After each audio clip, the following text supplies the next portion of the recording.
Hello, welcome back to the 3-hour news show on See Today. Now you are watching the secretary segment, See the Stories. Before we talk with our guest today, we have some interesting information about countries that are known for having the best work-life balance. The first country is New Zealand.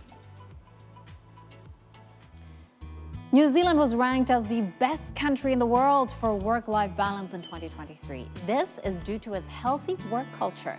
According to the website of the New Zealand government, the standard work week is 5 days or 40 hours.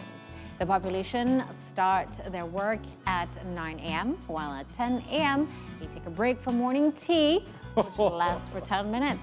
Fridays can feel like a mini weekend as they end their work early. Weekends are considered sacred, where talking about work is off limits. Well, I thought Sweden also having this kind of culture. No. Fika. Rugby is sacred and it always happens on Saturday. In New Zealand. Okay. So New Zealand workplaces prioritize open and direct communication. Employees are encouraged to voice their opinions, share ideas, and provide feedback to colleagues and managers, which foster a collaborative environment.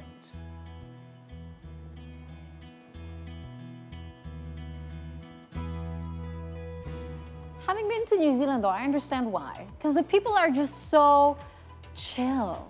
I agree. Yeah? I went once to New Zealand, and even It's more so- to the countryside. Yeah. So I went to Elizabethtown, and it was so chill. It's so chill. So And- you can and- almost relax. I mean, Hobbiton is just, a little stretch away from the city, which means there's just so much green that you can literally, it's just great, True. great clean weather. Well, they have the Walking ratio strolls. of men and sheaves quite far stretched. Like they have more sheaves than humans. Yes. Well, meanwhile, Malaysia ranks second worst globally in terms of work-life What? balance among 60 countries. Let's take a look. So, a study conducted by human resources company Remote found that Malaysians are working harder than they should with little time to rest and recover. Malaysians spend over 40 hours on average per week at work, and this includes full-time and part-time workers. Additionally, Malaysia has one of the world's lowest minimum wages at $1.7 per hour.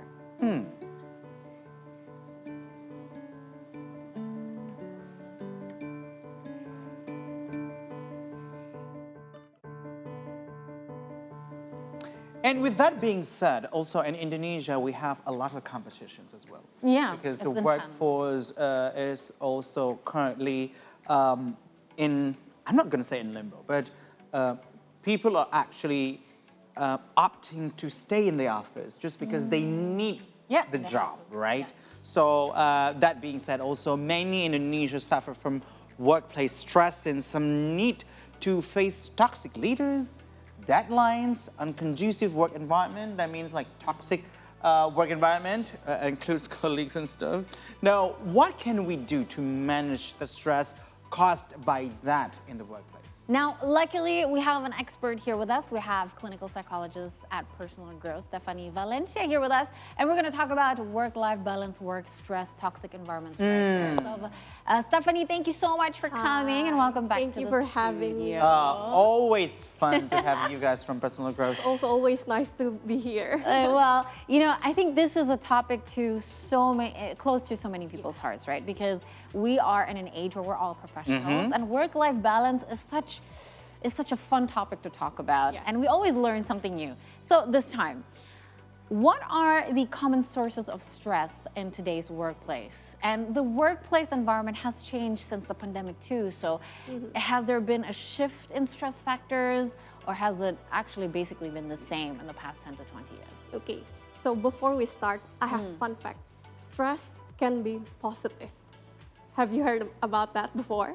I kind of agree to that. I kind of agree to I that. kind of agree. Because stress is a motivation too at the same time, right? Yeah. Sometimes it drives you. Yeah. It drives you to your goal. Yeah, so there are two types of stress. The first one is eustress, which is the good stress that motivates us to do things. And the other one is distress, which people often refer to stress. So when we're talking about stress, we usually refer to the distress or the bad stress. And then in this modern world, we know that there's a lot of advancement in technologies, Yeah. AI, Yeah. and it forced us to adapt, to be flexible, to be able to adapt to that changing world. So it can also add to the stress in our modern days. Because learning something new is stressful, right? Yeah. Yeah, because it's how- actually stepping out of your comfort zone. Yeah. And is it always like, when does, stress become eustress or distress? It becomes eustress when it motivates us. Okay. Like even everyday things that we face, it can be stress. Like for example, for those who is not an early riser, when they have to go to work at 6 a.m., and say you have to host at the 6 a.m. our show Yes. in the morning, you feel stressed out. But at the same time, it Yeah. motivates you because you need to do the work and then Yeah. you need to get it done. Yeah. So you wake up. So the stress motivates you. Okay. But on the other hand, if the stress is too much, it's too overwhelming, that it becomes distress because it makes you feel burdened and then you cannot be productive. You become freeze. Frozen in a state of stress. Yes, instead of motivating you, you cannot do things. So that's when the stress becomes the bad stress.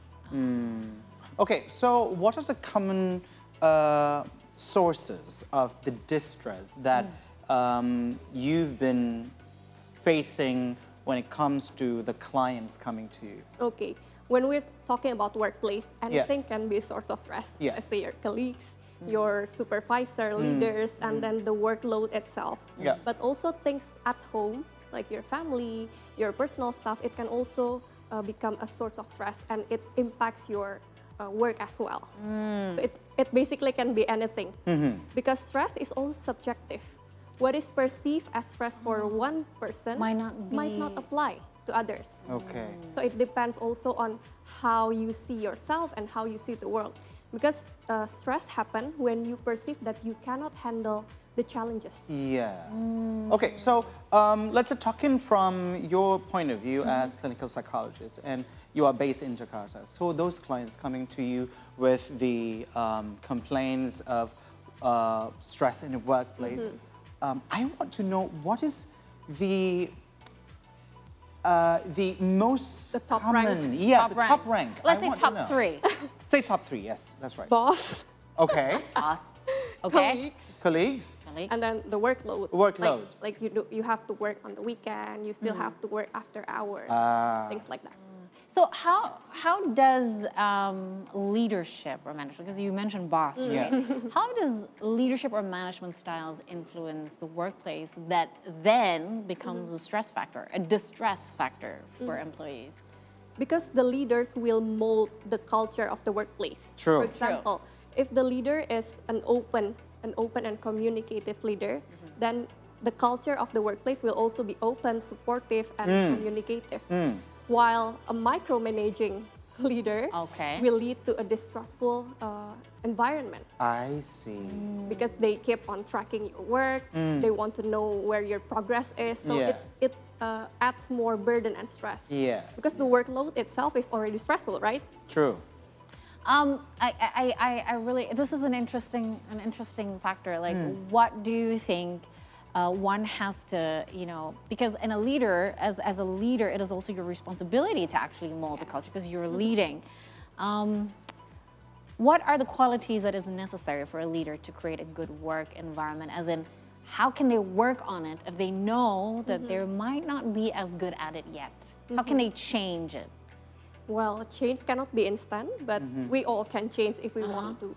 So maybe start with identifying the culture that you already have in your workplace. Okay. So is your employee open to you? Are they afraid to come to you? Okay. That can be a sign of the culture that has molded. And then after you identify, you have to change something. For example, if they are afraid to come to you, then you identify what is it that makes them scared. Maybe you keep on scolding them or being dismissive to them. So that can be changed. But it can be a different case by case. I find it interesting because it gives a different perspective on how to lead, because you are not just a leader as a position, but there is a lot more at stake, because your energy, let's just say energy, or your state will affect the entire team. Okay, so let's narrow it down, because Yeah. probably stress at workplace could be like very general. Now that we go into the topic of toxic environment, let's talk about that also. Sometimes also stress can develop where employees differ in opinion with their colleagues and supervisor, as you were saying. How does one actually tell that this is toxic already when it comes to colleagues and supervisors? Common sense, common common signs sense. of toxicity in the workplace. Yes. So what your alarm should be set on?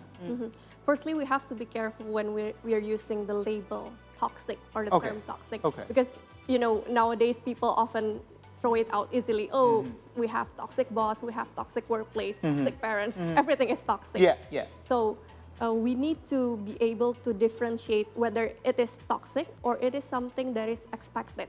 For example, if you're working in a journalism and media, you are expected to work in a fast-paced environment. True. Intense pressure and then Yes. very short Deadlines. Yes. So you cannot say that it's toxic because it's expected. It's the Yes. nature of your work. Yes. But if toxic means there are disrespectful environment and then abusive, and then no room for growth, no room for opinions and communication, and then unethical practices, things like that, that is considered toxic. So it's that extra factor that makes working grim. Because we know when we sign up for a job, there's a job description, right? Yeah. And we should know by the time that we receive or we get this job what is expected of us in this job, right? So it's just really, really important for us to hold on to that. And anything extra you mean is the toxic. Abuse, disrespectful, okay. and then no room for growth and communication, and unethical practices. Okay. And can it be, I mean, can the culture become toxic over time? I mean, sometimes... For a person. Yeah, or for a workplace. Because sometimes when you got into one workplace, one of the cultures might be suitable, but over time, it could actually be misused by some persons or authorities and stuff like that. And can it be a toxic one? Well, it depends. So it's yes and no. Because we also, as a person, as a worker, our values and our priority changes. Like maybe at first, doing a fast-paced or intense pressure or short deadlines work is okay for us. Yeah. But by time, we have different values. Now we focus more on our family. So it means I need to spend more time with my family. So the job that we first okay with become toxic. Not okay. Not Toxic, okay anymore, quote yeah. unquote.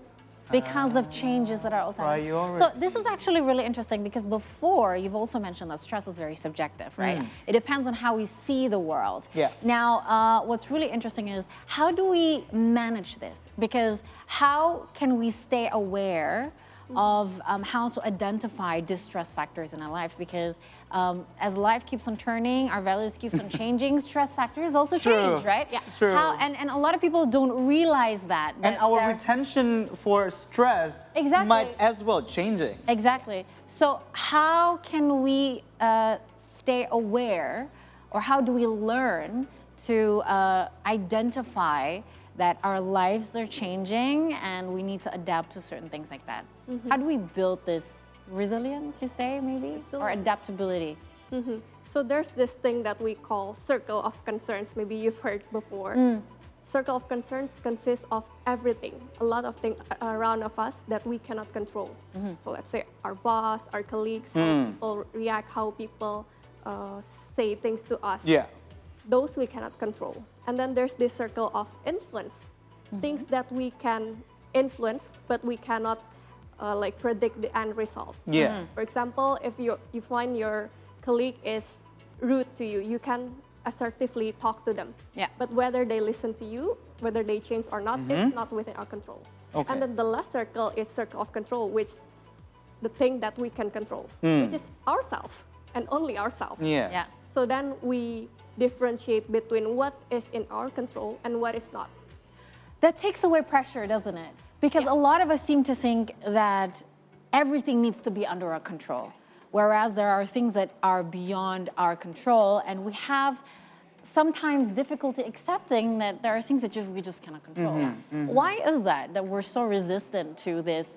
I cannot control it, but why can I not let it go? What Well, makes people think that way? It can be lots of things, like maybe perfectionism, and then the fear, Yeah. the needs to achieve, and then the need to fix everything. It got to do with your personality trait. And yeah, I was lots like of actually things. laughing to myself about myself. Relatable. Okay. Relatable. Okay, I'm sorry, but this is Yeah. really important. This is a follow-up because you've mentioned that there's a lot of things and a lot of factors. What does healthy ambition look like? Because I understand that, Yeah. right? Yeah, I really would like a definition from an expert because I feel like there are a lot of people who think like ambition is like I need to achieve this and this in time and everything is set, you know, and there are people who just go, oh, this is my ambition, and they just seem to be so chill, and then they get there, you know. So what is psychologically or mental health wise a healthy definition of ambition?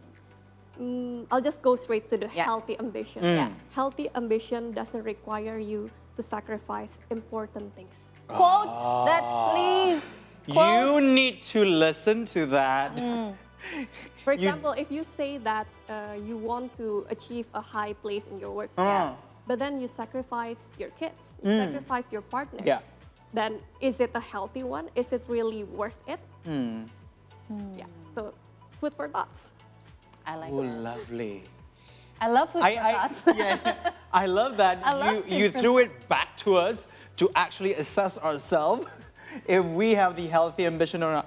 But That's why she's the clinical psychologist, not us. okay, but let's say we are caught in a situation where our workplace environment is a quote-unquote toxic, based on our assessment, let's say, because we know ourselves and we know our boundaries and stuff. What should someone do when it comes to that situation? Well, it's inevitable. There is no perfect workplace, True. right? There's always something that is not okay to us. But then we also cannot just decide to resign right away if there's something that we cannot handle. Finding a job these days are Yes. hard. Yep. Yeah. So when we face challenges, we always have to approach. The first one is the problem-focused approach, and the second one is the emotion-focused approach. Things that we can problem solve right away is the problem-focused one. So you brainstorm on what you can do. You make to-do lists, you make priority lists. So instead of focusing on the toxicity, you focus on things that you can do to problem solve. Yeah. Let's say your boss gives you lots of work at the end of your working hour. Yeah. You can choose whether to cry, whether I would opt that. whether you cry and then you Find a I don't know, solution. or you find solution to it. You start working on it. Can I cry first and then try to find a solution? Of course, That sounds more Can I like cry me. first and then That sounds more like that me. sounds like me. that's the I would emotion sob. focused Yeah. one. So the emotion focus is focusing on how you react to it, your response, your psychological response. It's okay to take a break. It's okay to like drink a glass of water and then take a breather and then go back. So after you cry, you go back to your work. Yes. You know, it all sounds really complicated. Can you give us a few tips of what skills are necessary for keeping, staying resilient in the workplace? I mean, staying resilient because obviously workplaces are full of challenges and things can get toxic. But how do we stay resilient, or the skills that we need to be able to stay resilient, or the things that we have to do? Okay. First one, we need to set boundaries for ourselves. Like what is okay for you, what is tolerable, what is not okay. So you know what you still can compromise and what not. First one is boundaries. And then the second one, you learn to separate facts and judgments. Because lots of times stress comes from the way we perceive, right? So let's True. say your boss say, "Oh, you're such a Yes, worker. yes. You cannot do this well." That is just judgment. It makes us feel stressed and Yeah. it makes us feel worthless. Yeah. But instead, we need to focus on what we can improve. What are the facts? Okay, the facts is I miscount some numbers maybe. The judgments are, my boss is saying me like this, she's saying that I'm not good and other things. Naming names. Yeah. And then our own judgment to ourselves. Oh, I'm worthless. I'm not good enough for this job. Notice that too. That is your judgment towards yourself. This judgment, you just let go. Thoughts are just thoughts. Thoughts doesn't have to be truth. Reality. Yes. So instead, focus on the facts and what can you do with that facts. Emotional response. Oh, Yes. wow. Okay. That is very powerful because with those 3 simple ways, it sounds like simple, but it's very, it's giving us a deep thought on how we see ourselves Yeah. and also how we value ourselves. Because judgment would still be judgment. Yes. Because you cannot really dodge the labels being put on you on everyday basis, not only in the workplace, but also in your daily life. But it's actually, I strongly agree with what you said about just focus on something that you Can control. can control. Yep. Because you can control your expectation, you can control your skills, you can control how you tackle on things and stuff like that. Just revolve around that. One step at a time, I guess. Yes. I love this conversation. Yeah. I love. Okay, so next is, what are some, now that we've spoken about the things that we need, right? But stress does happen. How do we know that things are getting too much and we need professional help? Oh, yeah, that too. Okay. You just monitor on this 5. Eat, sleep, hygiene, socializing, and productivity. Once more, please. Eat, sleep, hygiene, socializing, and productivity. Okay. Socializing and productivity. Yeah. Okay. If one of them is you have problem with one of this, Uh-huh. then it might be a sign for you to go for a mental health checkup. All right. And is there a way that we can perhaps like check with ourselves? Like how often do we have to check with ourselves whether we're stressed to avoid burnout? You can do it daily, like for yourself. You can check on yourself like, oh, do I have more appetite or do I have less appetite? Do I sleep more than usual or do I sleep less than usual? And usually it lasts for at least 2 weeks. Because at days, So if you monitor it for 2 weeks, it means Yeah. that if there's a decline somewhere, you can realize that something might be at Yes, risk. yes. That's why people do trackers these days, right? Like the bullet journals Yeah, the and journaling. things like that. That's what it is for. Well, Stephanie, you know what? It's been a pleasure. I love this conversation. It's right? a very learning conversation. Yeah, it's a very valuable 15 to 20 minutes talking to you. And I hope that you are watching at the moment. You can actually take the notes for yourself. And also remember that you need to monitor on 5 if you want to know if you are stressed out or burnout or not. Yes, and I think most importantly is yourself, your mind, body, and soul's health first, right? Now, thank you so much, Stephanie, for coming. Thank you. We're gonna take a short break and see the stories will continue after. Don't go anywhere. Stay tuned on See Today.